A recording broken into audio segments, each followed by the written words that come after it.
right, well, put your pens and papers down because we are leaving the college campus and we are heading to the pros. Man, we had some exciting games the last couple days in the NFL, man. We'll start in the NFC. How about that one? What do you guys want to start in the NFC or AFC? How about that? Which side do you guys want to start with? Whatever you want, man. Let's get it. All right, so we'll recap. We're not going to spend a bunch of time on the divisional rounds because I'm sure everybody's heard all this ad nauseum. But we just want to go ahead and make sure we go back over it, give our thoughts on this one as well. So we'll go ahead and start with the Eagles and the Rams. The Eagles came home with the victory at 28-22. That was a lot more exciting game than I kind of expected to be. I did pick the Rams in this one. I thought that the Eagles offense was going to not really show up. Saquon Barkley showed up, but that's about it for the Eagles. Mike, man, what's your thoughts on this one? Just to start off, I want to shout out that one analyst that said there was going to be no touchdowns this game. Bro, Pablo, don't quit your day job, kid. Yo, Saquon Barkley going crazy. I mean, we expected that for it to be a snow game. In the beginning of the game, it wasn't snowing, but by the time that it hit the end of the second quarter, it was already going crazy out there with the snow. You saw snow covering the field. It was hard for the players to either catch the ball or even stay above foot to stay on their feet. But not for Saquon Barkley. 205 yards, 2 TDs. That man was going crazy with 26 carries. Yeah, man. For the Rams, Matthew Stafford had a pretty good game. He went 26 for 44 on 324 yards and 2 TDs, no interceptions. Kyren Williams had 106 yards with 0 TDs, but, they started playing a little bit better towards the end of the game. At the second last drive for the Rams, Matthew Stafford was going down the field with that offense, and they were showing that they can play with the best of them, but it was already too late. Eagles were already up. Either it was by like 10 points or 11 points, I think it was. And, man, dude, I just think like we all thought the Eagles defense were going to be crazy and they were going to do good work out there, and they came out with the victory. And then Jalen Hurts, greatest game manager ever, 15 for 20, 128 yards, 0 TDs, 0 interceptions. Greatest game manager in the game, baby. That's push, man. That's what he's good for. Yeah. He knows how to win, though. He knows how to win. That's so true. Check on Saquon, though, man. Check that man's back. That dude's got to be exhausted from carrying this team this whole year, man. Hey, New York Giants, you guys slipped. Yeah.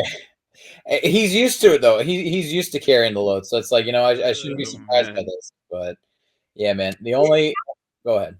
No. I was gonna say one of the takeaways that I was thinking from this game wasn't during the game. It was the post game.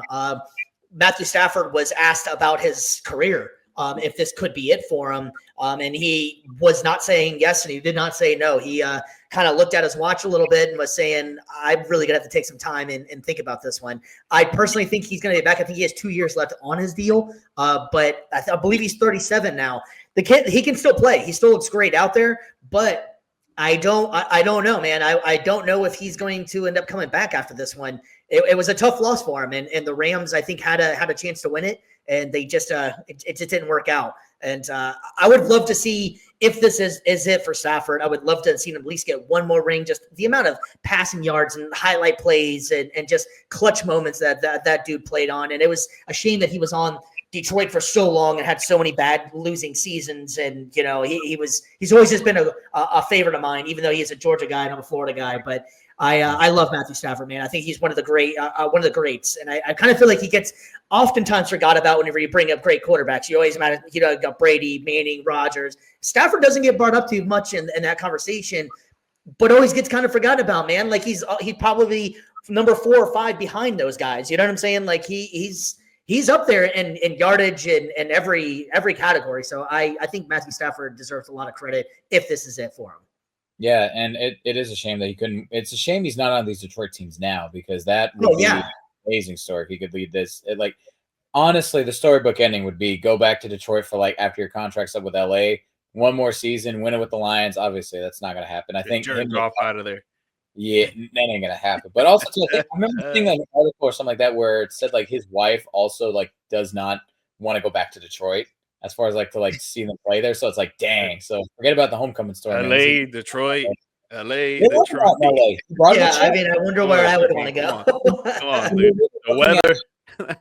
When we're really looking at some of the all-time greats, especially from this generation, obviously, like we said, we got the Rodgers, the Bradys, the Mannings. But if you go to that tier below them, like people like Matt Ryan, who got an MVP, honestly, I would take Stafford above Matt Ryan because he's shown to be clutch 100%. when it counts most. Yeah, he didn't win an MVP in the regular season, which arguably he could have. He had the talent to do so. But when he needed to step up, Especially the year that they won. What's up? Especially the year that they won. That year he was going crazy. It was one of his best years, even like the days back in Detroit too. But yeah, he I would say out of like the quarterbacks that were drafted around like the late 2000s, he is probably the best of that group. You know, I can't think of really any others that I would put above him at this point in time. I think he's in December and January. I think he's 19-4. Yeah, it's clutch. Sure, I saw that stat the other day. Yep, just didn't have a lot of opportunities to, unfortunately. Well, speaking of Matthew Stafford's former team, that's what we call a professional segue, because we'll go ahead and move on to the next game in there. I think that's pretty much it with the Rams and Eagles in there. Eagles advance. And so we're going to move on to the other game. And this one had to be one of the shockers of the weekend. It was the Detroit Lions taking on the Washington Commanders. And the Commanders come away with the victory 45-31. Woo! Hey, I'm not going to say I called that one a little bit, but I slightly called that one, man. At the end of that show, I said I will not be surprised if next week we are talking and the Detroit Lions lost that game. Man, what a week for Jared Goff to just have like the worst stinker of a damn game that he's probably ever had in his career. The guy was it just looked awful out there. Real quick. You think he got a concussion? He got a concussion on that interception? That hit was hard. It looked like he got a concussion. I'm not gonna lie. It looked like he got a concussion. That didn't get a flag, but like what we're if that was Patrick Mahomes, that guy would have been. He would have been thrown out of the league. Third.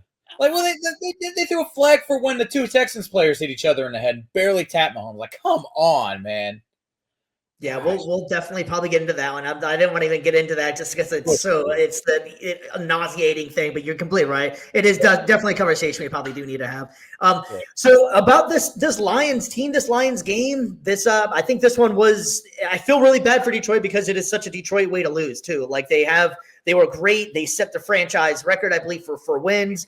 And then whenever it actually came down to it, now I do not blame Detroit per se and say like besides Goff just having a bad game. They were so banged up on defense. I think the end of the season, it was 14 to 15 players on IR. That is insane. And to still be one of the number one top seeds in the league, man, I feel bad for Detroit, man. That seemed like the year to be able to do it. The year before, they were just right there, and everybody's like, next year, it's definitely going to be Detroit, And unfortunately for them, Detroit happened. Detroit got Detroited. Well, and then also to add insult to injury, you lose your offensive coordinator in the same week, like that. Yep. And most likely your DC too. Exactly. Like I feel so bad for them. Like, and that honestly, when we got bounced, I was like, all right, I want Detroit to win it all because like that city deserves it with all the crap that they have been through with Tigers and the Pistons. It's like Lions finally got something going good for them, and then this happens. Like. It sucks. It really does. And you know, like I always allude to on the show, the commies move on. The Red Scare is real. Like, oh my gosh, like they're about to take over NFC Championship game right here, man. It's gosh darn commies right there. Bro, shout out to Jaden Daniels though, bro. And he does not look like a rookie out there. That guy looks like a 10-year veteran, bro. And looking like a rookie with his legs as well. Oh, 16 carries, 51 yards. He threw for 31 attempts on 22 completions, 299 yards, 2 TDs, 0 interceptions. While on the other side, Jared Goff, 313 with 1 TD and 3 interceptions, which is why I kind of think that he did have a concussion, bro. I'm not gonna lie. I think he got a concussion. But, no, it's possible. You need to be an expert to know that. But the rush defense was not there. It was non-existent. Like I said, he had 51 yards, but you got Brian Robertson Jr. with 77 yards and 2 TDs. Yep. I mean, dude, man. We're definitely going to end up talking a lot more about the Commanders here in a second. And we just want to go over the last couple of games if anybody get a chance to check them out and just checking this out for the first time.